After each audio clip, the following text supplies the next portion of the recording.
Tenemos la siguiente conferencia titulada Factores de emisiones por quemas agrícolas, su importancia en los inventarios de emisiones más precisos, impartido por la doctora Violeta Mujica Álvarez, profesora investigadora del Departamento de Ciencia Básica de la Universidad Autónoma Metropolitana, Unidad Azcapotzalco.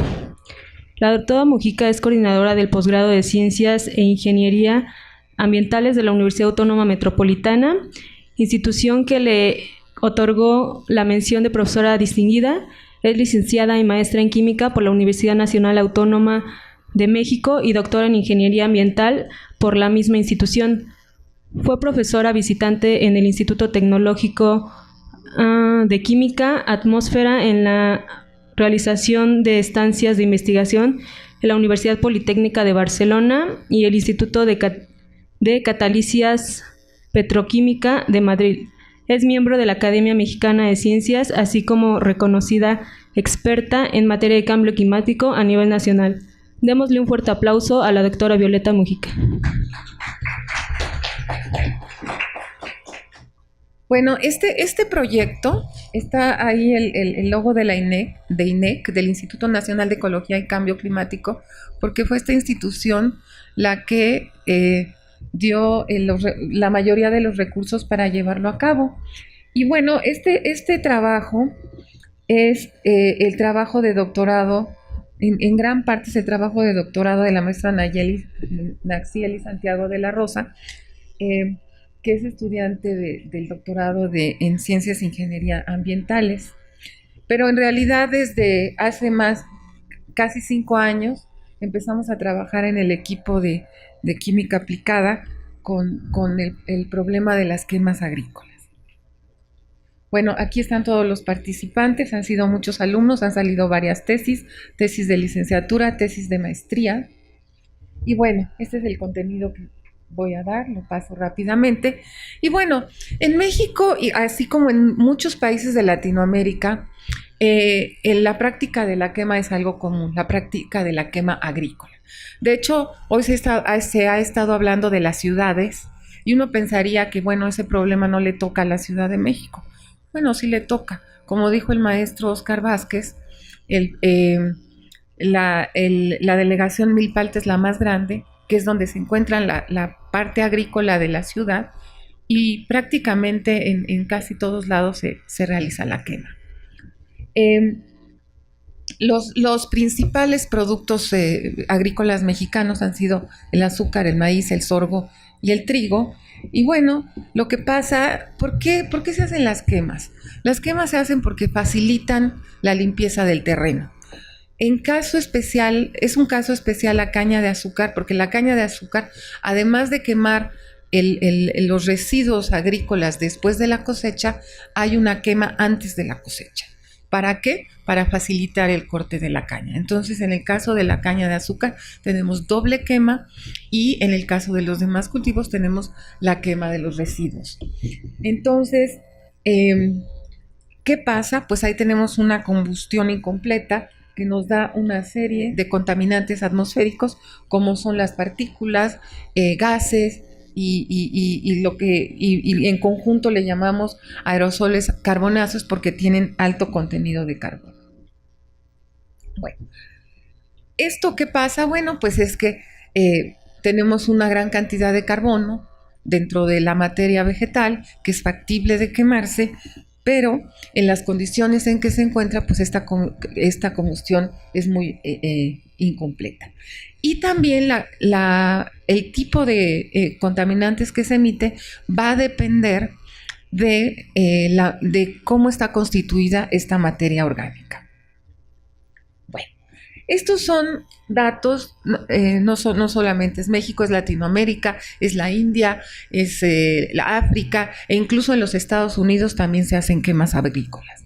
Y bueno, estos son datos de quemas realizadas en el mundo. ¿Cuánto se incinera?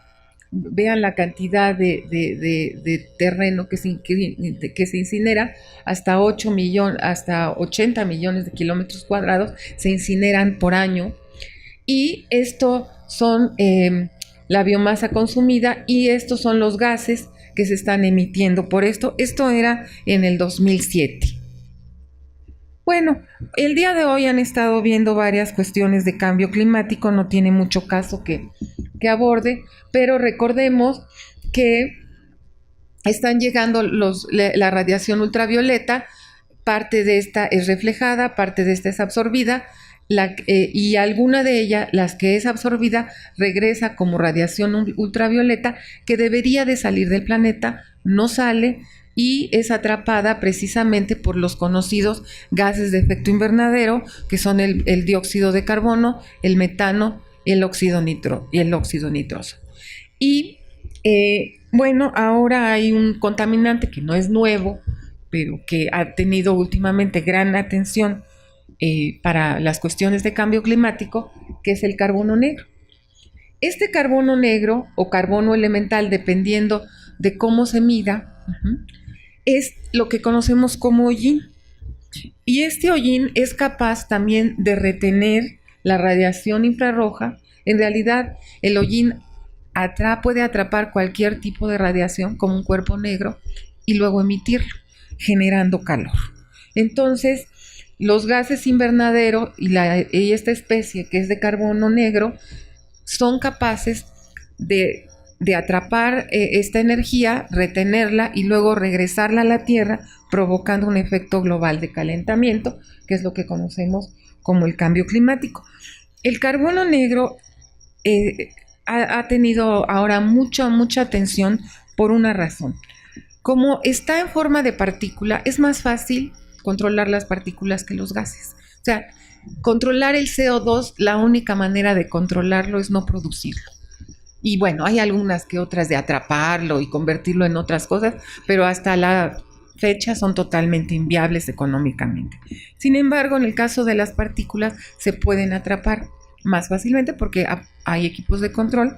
Entonces, si nosotros controlamos el carbono negro, que es el segundo contaminante que provoca el efecto invernadero, pues entonces podemos tener una mitigación más rápida del efecto del cambio climático. Bueno, tenemos implicaciones a la salud.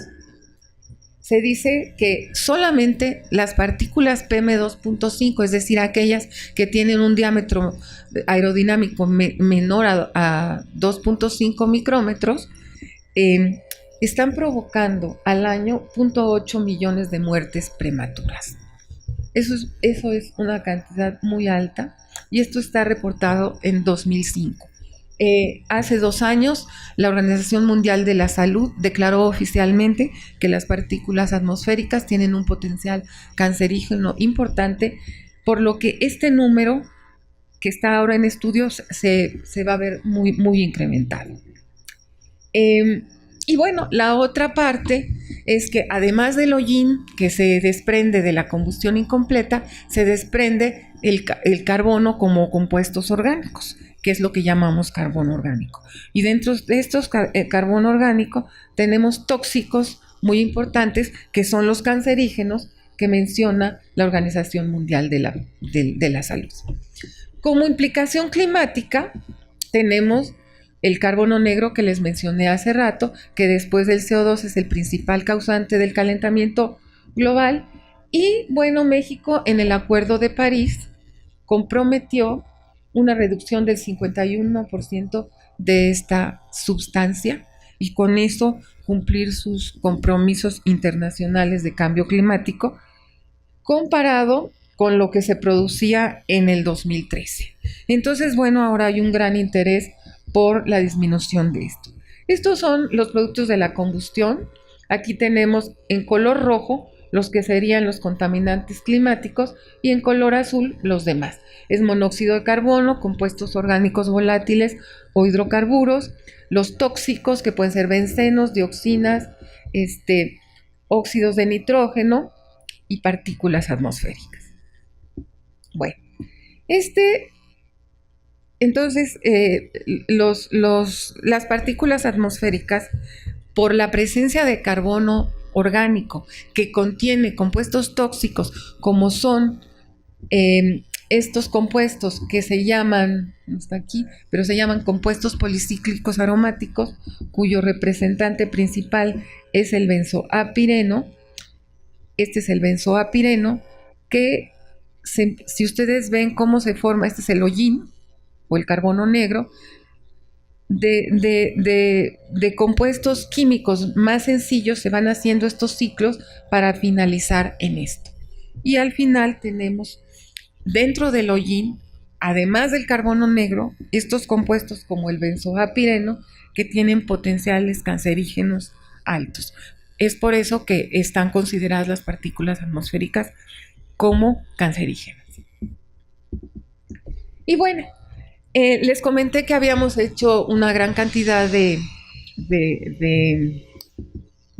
estudios, varias tesis, y entonces empezamos haciendo, antes de estudiarlas, el tema que voy a platicar, que es el de los factores de emisión, lo que empezamos a hacer fue ver en las zonas donde se quemaba la caña, que es el cultivo más representativo, porque como les dije, además de hacer la quema post cosecha, se hace pre cosecha.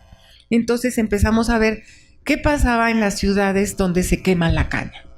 Y entonces hicimos muestreos atmosféricos de un cierto número de días en la época de la zafra. La zafra es en la época en que se lleva a cabo la cosecha de la caña de azúcar y que se realizan estas quemas. Y ustedes pueden ver, estas dos líneas son las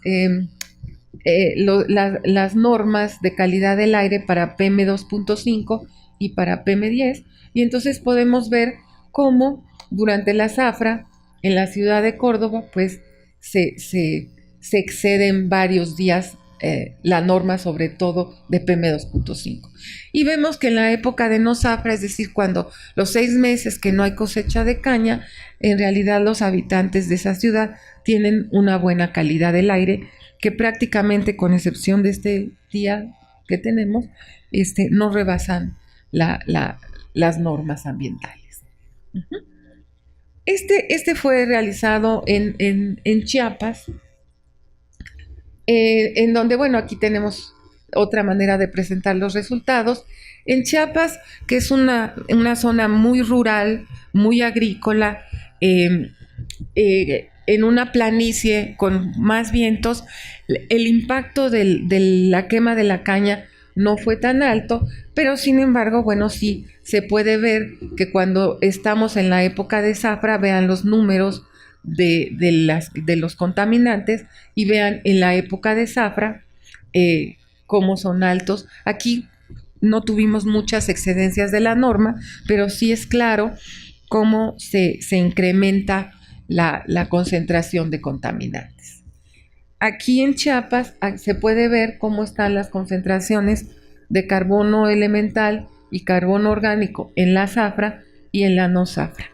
Ustedes dirán, bueno, hay días que están muy altos. Sí, lo que pasa es que en esa zona de Chiapas, como es rural, además de la quema de la caña, también tenemos la quema de residuos de otros cultivos, entonces no se pudo ver tan claramente la diferencia entre zafra y no. Tendríamos que haber estado monitoreando si había alguna quema de maíz, de trigo, de plátano, de café, etcétera.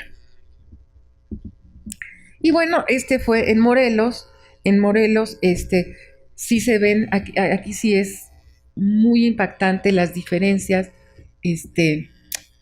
cuando no hay actividad cañera a cuando hay actividad cañera, y lo vemos más claramente en esta gráfica, en donde estas son las normas de calidad del aire, y podemos ver que aquí se exceden las dos normas, las de PM10 y PM2.5, y en la no zafra, pues vean qué concentraciones tenemos. Este es el ingenio de Zacatepec, en Morelos. El ingenio, hagan de cuenta que es el zócalo de la ciudad. Aquí enfrente está la catedral. Y ¿por qué? Porque Zacatepec existe prácticamente como municipio, pues gracias al ingenio de Zacatepec. Entonces, a raíz de que se construye el ingenio, se desarrolla la ciudad alrededor del ingenio, en lugar de hacerlo en un lugar un poquito más lejos, para que esta nube negra, este cuadro está en la presidencia municipal, Es como el orgullo, era el orgullo de la ciudad. Bueno, cuando esta nube de humo representaba progreso y ahora representa pues contaminación, enfermedad y hasta muerte, ¿no? Entonces aquí esto que está en rojo y en morado es que se tuvo una calidad del aire extremadamente mala, que incluso no se ha dado en la Ciudad de México estas concentraciones tan altas, con toda nuestra contaminación. Aquí podemos ver los hidrocarburos policíclicos aromáticos, estos compuestos cancerígenos que les comentaba, y en los 3 sitios, pues sí vemos que en la zafra, pues se duplican y hasta se triplican en cantidad. No todos los compuestos policíclicos aromáticos son cancerígenos. Estos son los totales y los que están en rojo son los que tienen un potencial cancerígeno. Esto, estamos viendo que solamente en la época de zafra estamos equiparando con la cantidad de compuestos que habría en la época de no zafra y no cancerígenos. Y sí vemos también que podemos hasta cuatriplicar la cantidad de compuestos cancerígenos en la época de zafra. Y bueno, ¿qué es un factor de emisión? Ya algunos de los ponentes anteriores lo mencionaron, pero lo voy a definir. Son valores que nos indican la cantidad en gramos o kilogramos que se están emitiendo de contaminantes por un dato de actividad. Este dato de actividad puede ser kilogramos de combustible, por ejemplo, una caldera, cuánto emito de contaminantes por kilo de diésel que utilizo, o puede ser por kilogramo de masa quemada, que es el caso de las quemas, o kilómetros recorridos, que sería el factor de emisión de gramos de contaminante por kilómetros recorridos de un auto o de un camión. Estos serían, por ejemplo, de una planta de energía, gramos o kilogramos de contaminantes producidos cuando, valga la redundancia, producimos 1 gigajoule de energía, o se puede medir también cuánta energía consumo, cuántas emisiones hay. Entonces, con estos factores de emisión se cuantifica el volumen de las emisiones de cada fuente. Óscar Vázquez decía, es que hay que estar actualizando estos factores de emisión. Por ejemplo, ahorita estamos cambiando gasolina, seguramente van a cambiar nuestros factores de emisión. Y para hacer una cuantificación eficaz, necesitamos factores de emisión lo más precisos. ¿Para qué? Para tener inventarios de emisión lo más precisos. Y con los inventarios de emisión, pues haremos todas las estrategias. Bueno, entonces, esta es la justificación. Necesitamos, como dije, inventarios de emisión de compuestos, se llaman compuestos climáticos de vida corta, se le denomina al carbono negro, al metano, al óxido nitroso, porque a diferencia del CO2 duran menos tiempo en la atmósfera. Y entonces si los como se producen más rápido y desaparecen más rápido, si los controlamos, podemos ir controlando el aumento de CO2 en la atmósfera. Entonces, no hay estudios sobre emisiones de gases, carbono negro en México, prácticamente son unos cuantos y más bien de vehículos. Tenemos el problema de la exposición de la población y necesitamos la información lo más exacta posible para diseñar políticas públicas. Y bueno, no los voy a leer todos, pero nuestro objetivo fue determinar los factores de emisión cuando se hacen quemas agrícolas de 8 cultivos.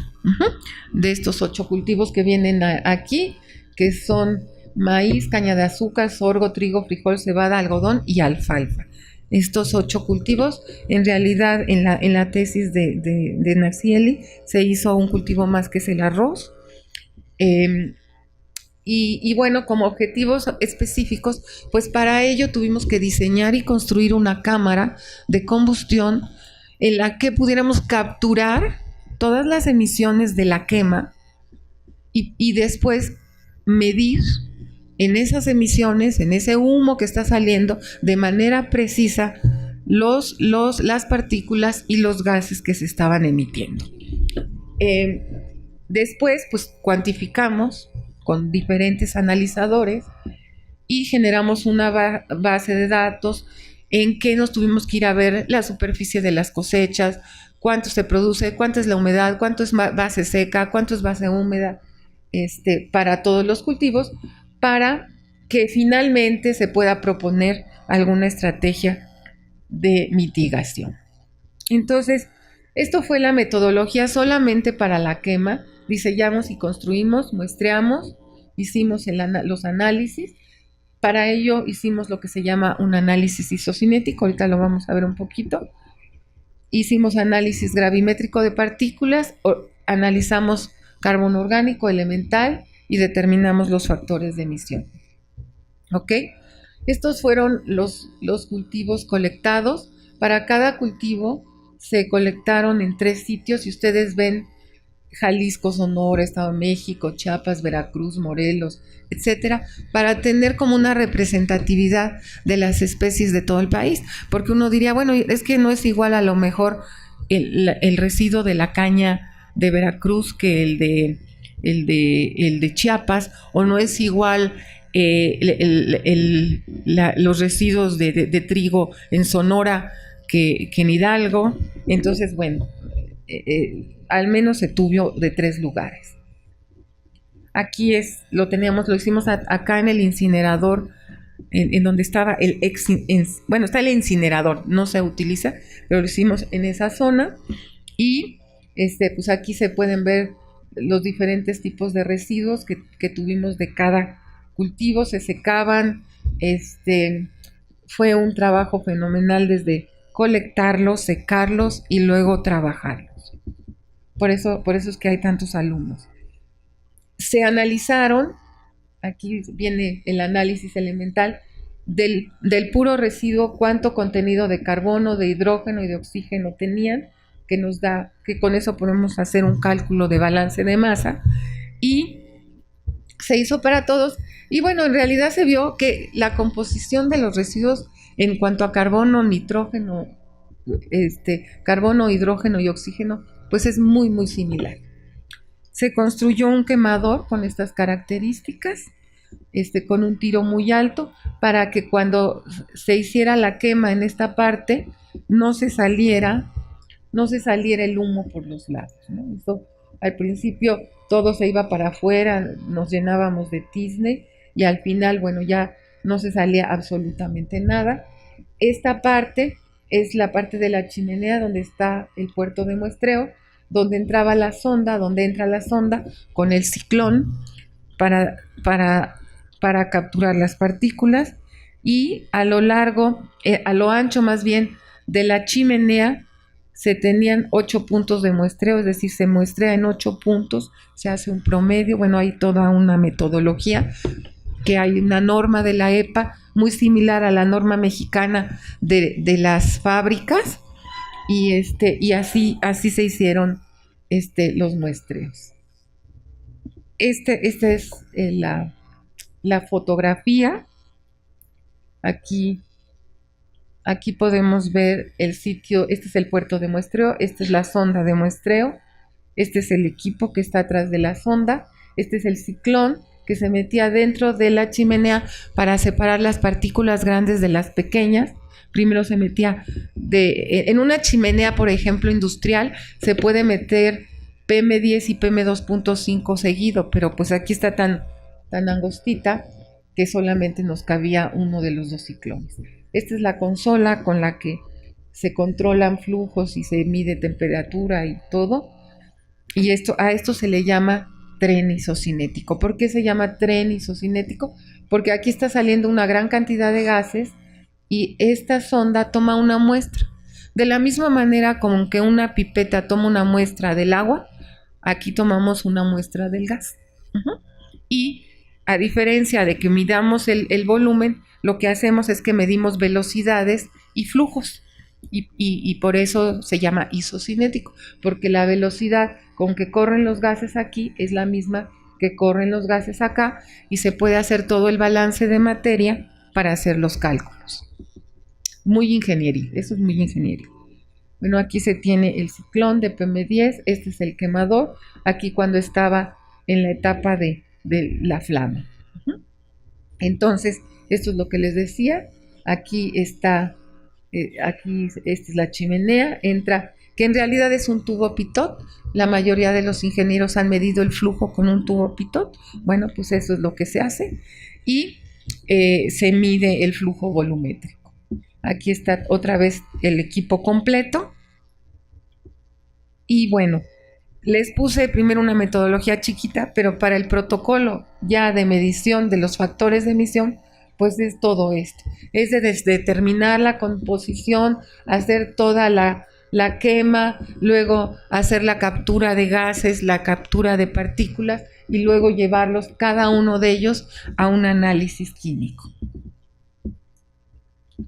Y bueno, pues tuvimos como variables la humedad, la fase de la combustión, porque puede ser que tengamos mucho rato con la flama o mucho rato con humo.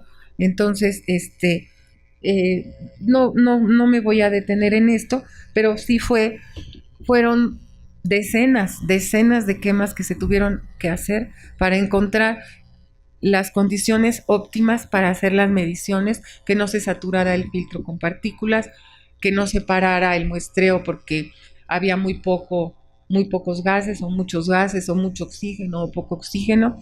Entonces, como todo, el muestreador isocinético requiere ciertas condiciones de operación.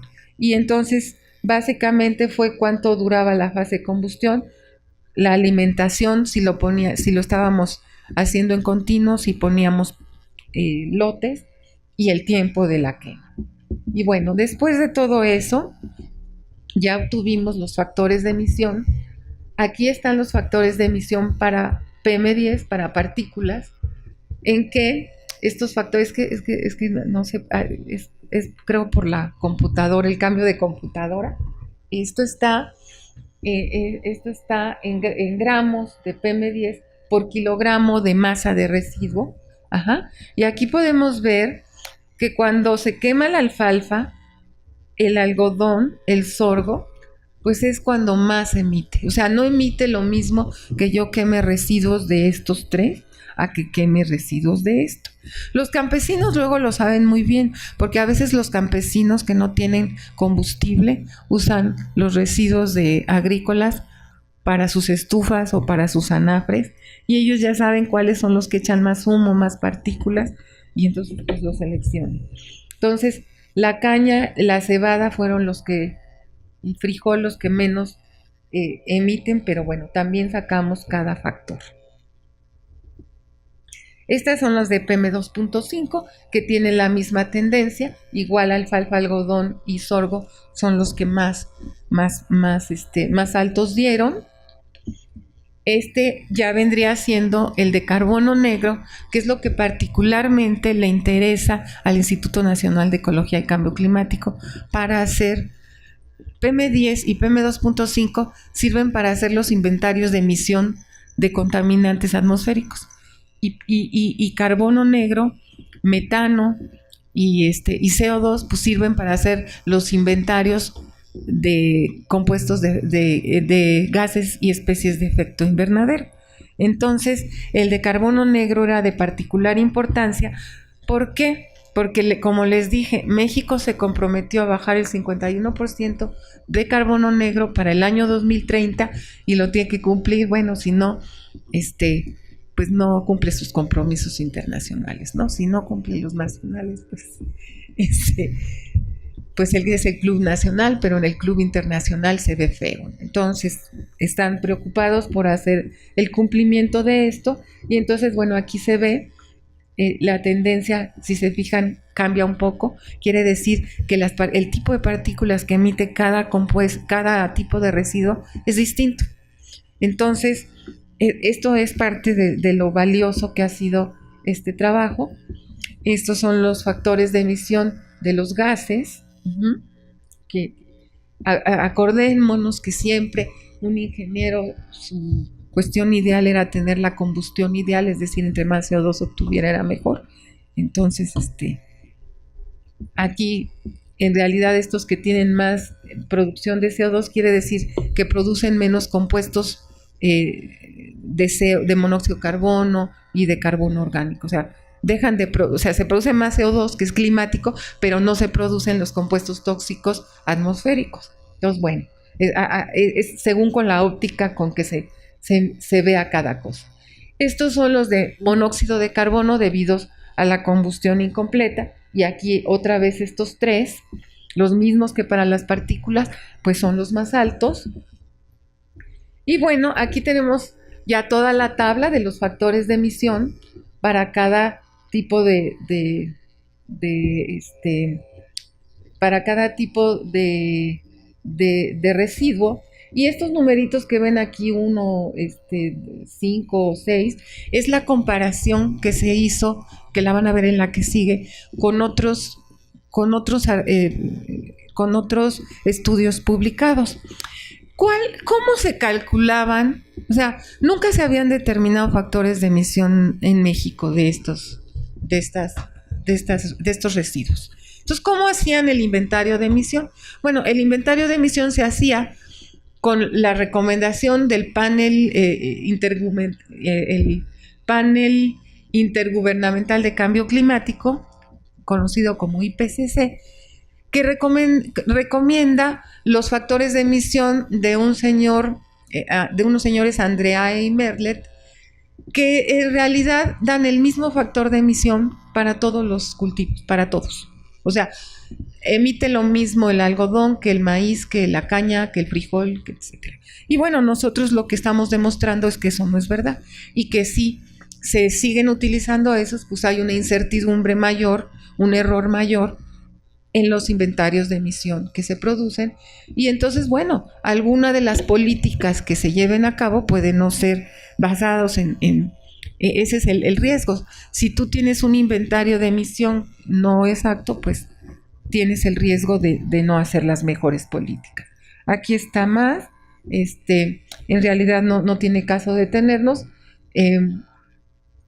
Y bueno, aquí sí se desconfiguró todo. El cálculo de la incertidumbre es que cuando se determina un factor de emisión, tenemos que hacer una incertidumbre combinada. No es medí 10, le saco promedio y la desviación estándar es la incertidumbre. No, tengo que medir la incertidumbre de mi error al pesar el residuo, mi error al medir los flujos, mi error al medir las partículas, mi error al analizar los gases. Todos esos errores se llama incertidumbre combinada, que sería la suma de todos los errores de cada uno de estos, ¿no? Aquí están algunos. Y aquí, por ejemplo, viene para PM2.5 cómo se mediría toda la incertidumbre. Y al final, ¿para qué nos sirvió eso? Ese es un ejemplo. Lo que hicimos fue hacer una especie de un inventario de emisiones pequeñito de la quema de estos 8 cultivos, ¿verdad? Entonces tenemos la producción en el país, las relaciones entre el residuo y cultivo, porque bueno, no todo el cultivo se quema, ¿verdad? Los jitomates se retiraron, la caña se retiró el bagazo y toda la caña para molerla. Entonces, solamente cuánto es el residuo, cuánto de ese residuo se incinera, cuánto de ese residuo de veras se quema y cuánto quemamos en realidad. Y con los factores de emisión de los residuos, pues ya se pudo calcular todas las emisiones, aquí están las emisiones, por cada tipo de residuo, de acuerdo a la producción en el país. Entonces tenemos el inventario de emisiones de la quema de residuos de esos 8 cultivos. Y bueno, para terminar, tenemos que, como se los decía, el análisis elemental de los residuos muestra que es muy parecido el contenido de carbono, oxígeno, nitrógeno, es muy similar. La humedad sí era muy importante, porque si tú quemas el residuo muy mojado, pues te echa mucho humo. Si lo quemas muy seco, la flama se quema enseguida. Pero ninguna de las dos condiciones son en las que se quema el residuo en el campo. Entonces, más o menos estimamos que en alrededor de un 8 al 11% es la humedad en la que se quema, y es la humedad en la que nosotros hicimos esa determinación. Hicimos un protocolo de quema lo más estandarizado posible para que otros autores lo puedan replicar. Y encontramos que si uso el mismo cultivo, aquí dice para la caña, porque es para la caña y lo hicimos con 5, y en realidad encontramos que no importa si la caña es de Los Mochis, o es de Chiapas, o es de Guerrero, o es de Veracruz, el factor de emisión da el mismo. Sin embargo, no da el mismo cuando tenemos diferentes cultivos, aunque tengan composiciones similares. Y bueno, en la parte que estamos ya, en las recomendaciones, hay que hacer toda una legislación para prohibir la quema de quemas, para ir reduciendo este problema. Se tienen que dar incentivos a los agricultores para que ellos no caigan en la tentación de limpiar su terreno en 3 horas en lugar de en 3 días, quemándolos, haciendo composta, haciendo alimento para ganado, produciendo energía, incorporarlo al suelo, para que no sea una carga económica esos 3 días que le paga a alguien o lo hace él mismo para limpiar su terreno. Y bueno, luego, ¿qué hace con el residuo? Y entonces, bueno, hay que hacer estudios sobre cuáles de estos residuos pudieran tener un uso potencial energético u otro uso para que cada vez se reduzcan más las quemas. Bueno, eso es todo. Esta es la bibliografía. Muchas gracias.